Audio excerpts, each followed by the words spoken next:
Assalamu alaikum wa rahmatullah wa barakatuhu. Rabbi shrah li sadri wa yassir li amri. Jama'a, ku kalli wannan bidiyon da kyau ku gani.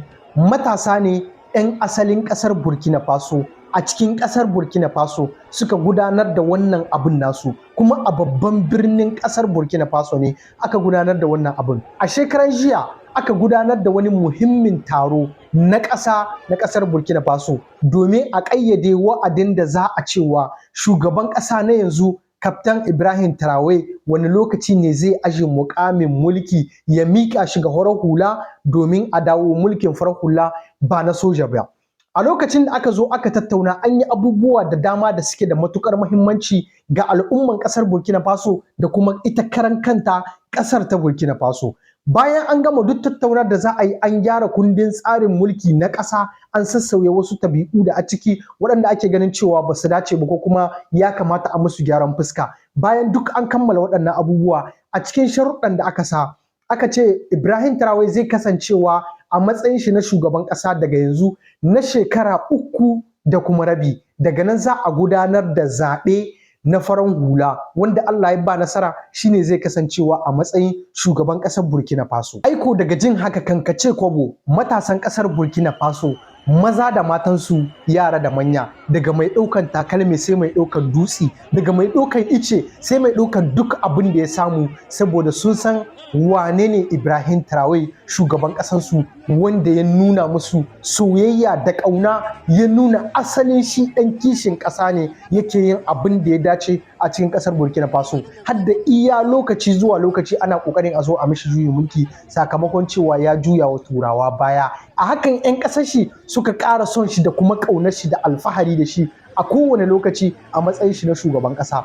Daga jin wannan labari, 'yan ƙasar Burkina Faso suka fito da fifi zuwa inda ake gudanar da wannan taron na ƙasa, suka fara nuna zanga-zanga su cewa kamar yadda kuke gani gashi nan bidiyon, inda suke kira da kuma kuwa suna cewa hakan ba za ta taɓa yiwuwa ba. Dole ne Ibrahim Traore sai ya kasance a matsayin shi na shugaban ƙasa Burkina Faso na tsawon shekara 10. In ba haka nan ba, dole ne duk abin da za a yi sai dai a yi shi a wannan wurin ne, kuma ba za su barin wurin ba. Ya zama dole Kaftan Ibrahim Traore ya kasance a shugaban ƙasar Burkina Faso na tsawon shekara 10. Dole ne.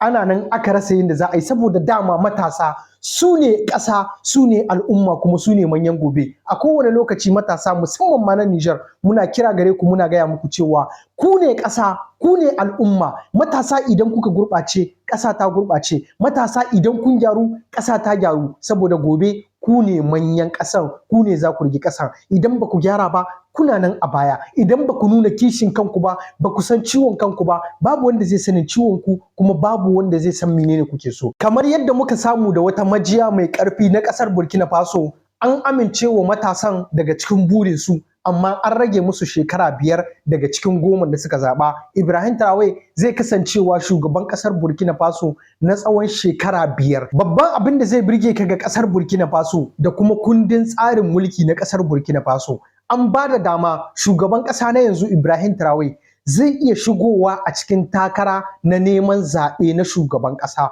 kuma ba zai aje mulkin shi ba sannan ya zo ya shiga takarar neman zaɓe. No, tun kafin wa'adin aje mulki za a shirya zaɓe na shugaban ƙasa mai tashi a shekara ta 2029. Zai fitowa a matsayin ɗan takara, kuma yana saman kujerar mulkin shi, inda 'yan ƙasa matasa suka ji daɗin wannan albishir da aka yi musu, inda suka nuna goyon bayansu game da Ibrahim Traore. Matashi ne mai jini a jika, mai kishin Afirka, wanda yake so ya ga ya ceto 'yan ƙasan shi daga cikin ƙangi na mulkin mallaka. Mu wane fata muke wa shugabannin mu na ƙasar mu na Nijar cewa da hukumar CNSP wacce ta zo domin ceton ƙasa. Bayan haka, shugaban ƙasar Burkina Faso cewa da Kaftan Ibrahim Traore ya yi wani bayani da yake da matuƙar muhimmanci, inda ya yi kwaikwayo ga hali 'yan mazan jiya irin su Nelson Mandela, irin su Bare Mai Nasara, irin su Tanja Muhammadu, irin su Muammar Gaddafi, irin su Idris Deby da sauran manya-manyan mutane, manya-manyan 'yan kishin ƙasa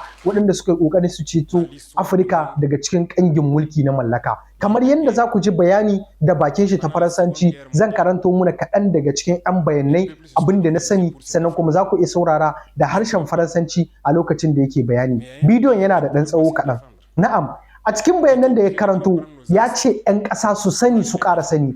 Waɗannan turawa suna kallon mu ne a matsayin bayi, ba za su taɓa sauya alƙiblarsu ba na kallon mu a matsayin mu bayi ne gare su, hakan ba za ta taɓa sauya ba. Kar mu taɓa tunanin cewa za mu sauya matsayin mu daga waɗannan turawa na cewa mu ba bayi ba ne ba gare su, hakan ba za ta taɓa saɓuwa ba. Sannan ya ƙara da cewa yana suka ga ƙasar Faransa inda yake cewa ta yaya ƙasar da a lokacin da aka yi yaƙin duniya na biyu bata nemi incinta ba. Ƙasashe na duniya da dama sun tashi sun nemi incinsu sun kare kansu, amma ƙasar Faransa ta kasa kare kanta, sai da ta zo a Afirka ta ɗauki kakin mu da sauran al'umma na ƙasashen Afirka ta je da su suka kare mata ƙasa. Ita ce za ta zauwa ta ce kuma yanzu za ta nuna musu inda za su bi. Ita da kanta bata nemi incinta ba, bata sawar ma kanta inci ba, ta ya za ta cewa ita mu ta bamu inci da sauran maganganu kamar haka. Don haka muna jinjina ma Kaftan Ibrahim Traore, shugaban ƙasar Burkina Faso. Allah ya bashi nasara a tsawon duk rayuwar shi, ya kasance yana jagoran al'umman ƙasar Burkina Faso. Duk da harin da ake kokari ana kai mishi, kusan an kai mai har sau 3 ana son a mishi juyin mulki, Allah bai bada nasara ba. Muna fatan Allah ya ci gaba da kare shi. Allah ya sa kuma mahukunta na ƙasarmu na Nijar su daɗa, su ƙara daɗa bisa abin da suke yi. Mun san suna iya ƙoƙarin da suke yi. Allah ya ƙara musu ƙwarin gwiwa domin su ci gaba da irin waɗannan abubuwa na raya mu na ƙasashenmu. Kar ku manta dai ku ci gaba da kallon wannan tashar nawa mai suna Al-Amin Ali, ko kuma ka ce FLJ Filinge garin mai laya. Muna fatan Allah ya ba ƙasar mu Nijar zaman lafiya da kuma kwanciyar hankali. Ga bidiyo nan na Ibrahim Traore, za ku ci gaba da kallon shi har ƙarshe insha Allahu. Ma'assalama. Qu'ils aillent défendre les droits de l'homme partout dans le monde d'abord avant de venir ici. Parce que ces gens nous voient comme des sous-hommes. Ils nous voient comme des esclaves. C'est comme ça dans leur tête. Ils n'ont jamais changé de logiciel, mais c'est à nous de leur montrer que nous ne sommes pas des esclaves et nous n'allons jamais accepter cet état de fait. Dans l'histoire du monde, il y a eu des guerres. Et pendant la Seconde Guerre mondiale, les peuples se sont organisés pour se défendre. Un peu partout. Mais il y a un pays qui ne pouvait pas se défendre, qui était obligé de venir prendre nos ancêtres pour aller les défendre. Et aujourd'hui, ce même pays veut nous donner des leçons.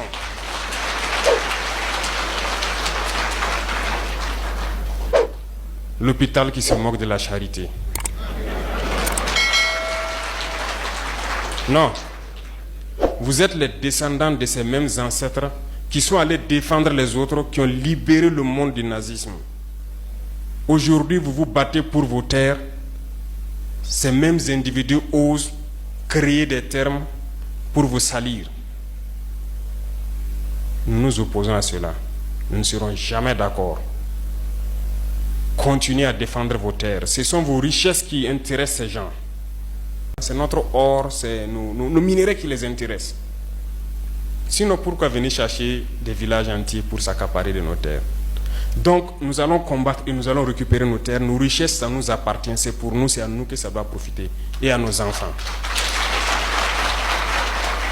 Je vous encourage donc à garder en mémoire que cette guerre, c'est pour nous sortir de l'esclavage. C'est pour notre indépendance. Et vous devez garder le moral haut. Restez debout. Ne jamais céder aux manipulateurs, à ces individus qui ne savent plus cette notion de patrie, ou à ces gens qui viennent de l'extérieur pour essayer de nous dompter à travers leurs termes qu'ils ont inventés eux et leurs organismes qu'ils ont inventés pour nous asservir. Combattez, avancez, faites tout ce que vous pouvez faire. Puisez, comme je dis, dans vos ressources culturelles, dans ce dans quoi vous avez été forgé depuis le village là. Puisez dedans et faites cette guerre. Restez concentrés et restez debout. Alors, il faut qu'on se rappelle quelque chose. Dernièrement, il y a une soi-disant ONG. Ce n'est même pas une ONG, parce que ONG, c'est organisation non gouvernementale. Mais ils ne sont pas non gouvernementales parce qu'ils sont financés par un budget fédéral, par un État. Cette soi-disant ONG-là produit des rapports pour dire que voilà, les FDS, les VDP font des exactions, c'est rentré là, c'est sorti ici. C'est pour entacher votre morale. C'est pour vous faire peur, pour vous empêcher de pouvoir combattre. Non. D'ailleurs, nous allons porter plainte contre cette ONG. Parce que il faut que les gens comprennent quelque chose. Ce qui nous arrive ici, c'est vrai qu'ils ont manipulé une partie de nos populations au Sahel ici. Mais ils n'avaient pas cet armement-là. Qu'est-ce qui a amené l'armement assez important dans leur rang? C'est la Libye. Qui a détruit la Libye? C'est cette ONG, cette même ONG qui a fait ces rapports mensongers et donné à qui veut créer une rébellion pour que les gens interviennent et faire tomber Kadhafi et la poudrière se retrouve déversée au Sahel. Ces millions de vies qui ont été ôtées dans le Sahel là, on doit porter plainte contre cette ONG parce qu'elle est responsable de ces rapports mensongers qu'elle a fait pour consolider cette thèse d'attaquer la Libye. Ils n'ont pas de leçon de morale à nous donner. Regardez le monde. Qu'ils aillent défendre les droits de l'homme partout dans le monde d'abord avant de venir ici. Nous avons la chance d'avoir des situations similaires dans ce monde-là. Vous vous êtes engagés volontairement. Il y a des pays où on prend de force, on tue. Tu pars ou tu meurs. D'autres même en voulant fuir finissent par mourir. Ils ne parlent pas des droits de l'homme. Parce que ces gens nous voient comme des sous-hommes. Ils nous voient comme des esclaves. C'est comme ça dans leur tête. Ils n'ont jamais changé de logiciel, mais c'est à nous de leur montrer que nous ne sommes pas des esclaves et nous n'allons jamais accepter cet état de fait. Il n'y a donc pas à se laisser berner par leur histoire qu'ils racontent à qui veut l'entendre. Il faut rester concentré sur votre combat. Restez concentré. Nous savons ce que nous faisons. Et même actuellement, le commandant BVDP m'a dit qu'il y a une session de formation des droits de l'homme au profit des chefs de groupe et leurs adjoints qui est en cours. Si nous faisons des efforts, nous savons que c'est pour nous. Nous ne faisons plus quelque chose pour plaire à quelqu'un. Nous le faisons pour notre patrie. Et vous vous êtes engagés pour ça. Défendez votre patrie. N'écoutez pas ces individus-là. Ils ne doivent pas entacher votre morale.